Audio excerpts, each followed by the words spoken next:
Muy buenas tardes a todos y a todas. En este segundo día del paro de maestros convocado por la Federación Colombiana de Educadores, FECODE, quiero en primer lugar saludar a todos y cada uno de los maestros de Colombia. Agradecerles a todos sus luchas por defender los procesos de una educación sana, limpia, una educación no dada para enceguecer un pueblo, sino enfocada a una cultura de abrir y construir caminos en las nuevas generaciones para la reconstrucción del país. Durante toda la vida, nuestra historia, desde el 12 de octubre de 1492, cuando nos llegó la invasión española a nuestro continente, ha sido una historia marcada por mentiras, por manipulación de los sucesos, de los historiadores muchos de las épocas, de la Iglesia, que jugó un papel importante en la construcción macabra de estas estructuras de poder en América Latina. No podemos ocultarlo, como otra fracción de esa Iglesia de comunión católica ha luchado, y aún hay reductos que luchan por procesos verdaderamente de transformación y de cambio. Dice Puebla de Los Ángeles en su documento que los tres pilares de una sociedad son la familia, la escuela y hablan de la parroquia. Yo sí le cambio ese nombre, pues por supuesto que eran las épocas retrógradas de Juan Pablo II, nefastas entre otras cosas, y la cambio por las espiritualidades. Sí, son fundamentales en la construcción de procesos de sociedad. De allí que la labor del maestro tiene que sucumbir en ese ámbito, y así lo digo, sucumbir en ese ámbito de ser un transmisor solo de conocimientos, sino una construcción de personas que piensen, que analicen, así los llamen, como nos llaman las estructuras criminales de Colombia, de la clase política de la derecha colombiana, que son unos engermes de manipulación. No, engermes de manipulación han sido esas estructuras que nos han construido y nos han vendido una historia nefasta, criminal. Y vale la pena hacer un paréntesis en este momento, recordando que hoy es 13 de junio y que hoy hace 70 años llegó la primera muestra de avanzada de este país, que fue la Televisión Nacional, que tenía como finalidad el general Gustavo Rojas Pinilla, que aún en la izquierda lo siguen llamando, haciéndole el favor a la Cabal, al Uribe y a todas esas bandolas, a Pastrana y a todas esas bandas criminales, haciéndoles el favor de seguir manipulando la historia del país. El general Gustavo Rojas Pinilla no fue ningún dictador. Rojas Pinilla, el 13 de junio del 53, hace 71 años, a él lo obligaron las mismas castas del Partido Conservador y del Partido Liberal a que asumiera el poder.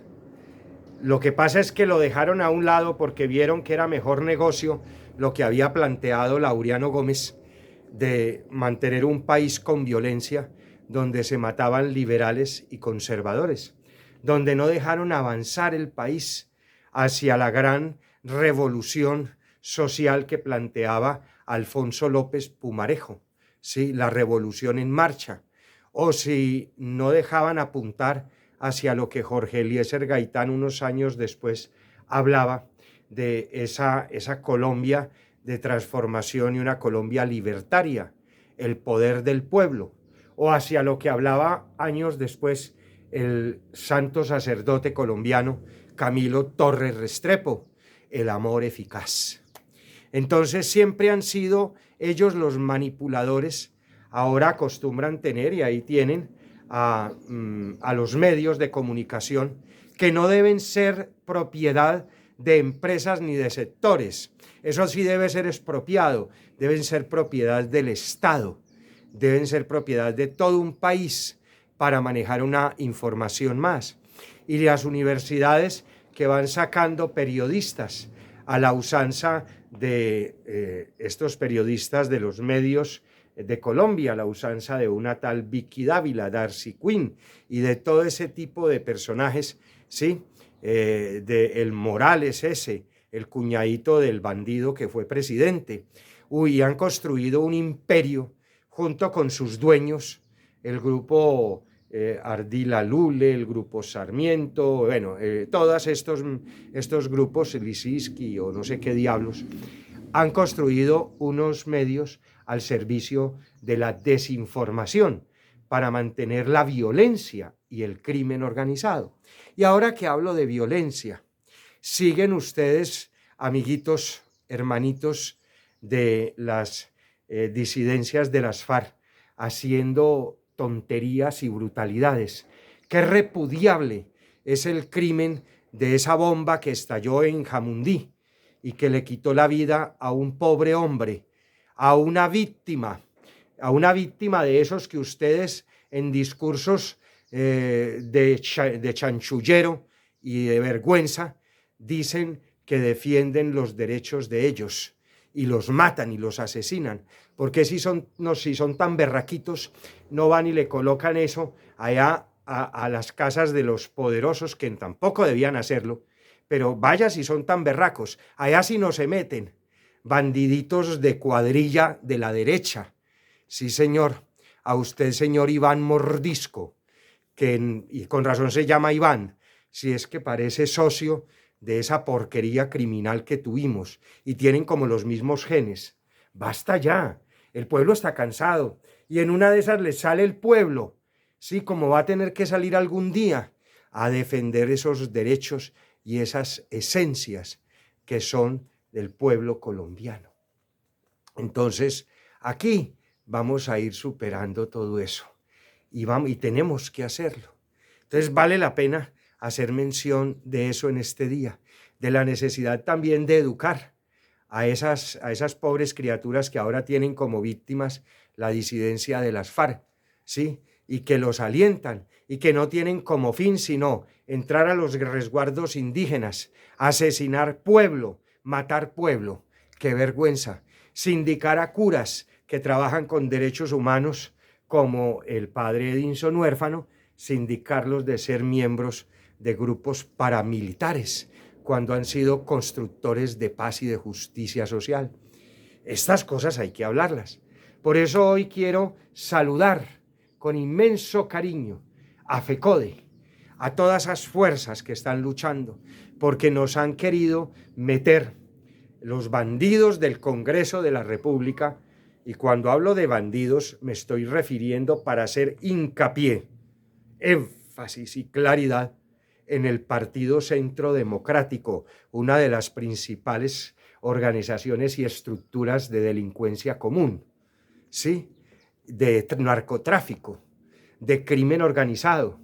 Hasta se roban, pregúntenle a Duque dónde están, y a la mujer de Duque, dónde están las sábanas de la Casa de Nariño, de la Casa Presidencial, y dónde están las cortinas del Palacio de Nariño, ¿sí? Para que doña Juliana, la esposa del dictador que salió, tenga la bondad de devolverlas, ¿sí? Y devolverlas ropa de cama que se robaron de allá, porque es que llegan hasta tal punto eso. Entonces yo felicito a FECODE y lo invito a FECODE y a los maestros de Colombia, avancen un poco más, hagan pedagogía política, sí señor, y háganla bien hecha, no en favor de partidos, pero sí en favor de vida, de dignidad humana, de cuidar el medio ambiente, del respeto a la vida. Repruebo, condeno, rechazo, me avergüenzo, me produce asco la guerrilla colombiana, como ha llegado al estado de degradación, a ese grupo de que no se puede llamar disidencias de las FARC, sino a esa estructura paramilitar al mando general de Álvaro Uribe Vélez y que comanda en el monte el señor Iván Mordisco. Invitarlo a que recapacite, a que retome, si es preciso, los caminos que tuvieron sus compañeros en el proceso de paz y a la berraquera que han tenido los comunes en seguir al pie de la paz de este país y a construir un proceso que defienda el cambio. Salgan de allá y vénganse a defender, porque vamos a tener que salir a las calles a defender este proceso de cambio. Este proceso de cambio tiene que seguir y es necesario una dictadura, quieranlo o no lo quieran. Y qué mejor para dictador de Colombia que Gustavo Petro Orrego, que es respetuoso de los derechos humanos, que es conciliador, que a veces le faltan calzones y que abra los ojos a quien tiene rodeado, de quien lo está rodeando. Entonces los quiero saludar a FECODE y invito a toda la Colombia. Aquí hay 3 pilares: familia, escuela y comunidades de fe. En las comunidades de fe, esto es una mazamorra. Oír uno estos obispos da vergüenza, ¿sí? Estos obispos de derecha y de las estructuras de derecha del cristianismo, de ultraderecha, de la Iglesia Católica Romana. Oía esta mañana al arzobispo de Cali diciendo que se le había salido al gobierno. Ahora sí ve el señor Fernando, obispo de Cali, ahora sí ve ese señor cómo se salió, y no vio hace 2 años cómo se salió. Hablaron alguna cosita usted que era, me parece que era obispo auxiliar de Cali, sobre la masacre de los jóvenes de la primera línea. De eso sí no dicen nada, nada, son callados, porque es un silencio cómplice. Eso es lo que hay que combatir, a ese tipo de personajes tan nefastos, como la monjita Inés, y así muchos que hay, tanto cura por allá, en los templos que van y les dicen a ustedes sandeces, de que mucho cuidado, que el comunismo, y nos vienen acosando con eso. Dejen de comerle tanto cuento a los curas cuando hablan tanta paja, y sabe que la hablan porque tienen intereses, porque detrás de ellos son vendidos, homilías vendidas. Entonces, despertemos a formar a nuestros jóvenes en el respeto por la diferencia religiosa, en el respeto por la diferencia política, pero a que se orienten hacia la construcción y hacia mirar a un país, el futuro de ellos y de sus descendientes. A todos Dios los bendiga, y al arzobispo de Cali lo invito para que no se ponga, siga el ejemplo de Monseñor Darío Monsalve, ¿sí? Siga el ejemplo de Monseñor Gerardo Valencia Cano. ¿No le da vergüenza estar usted prestándose para toda esta oligarquía criminal?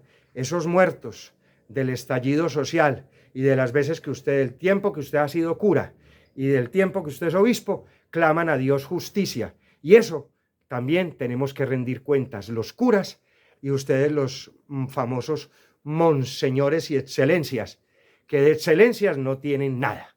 Buenas tardes.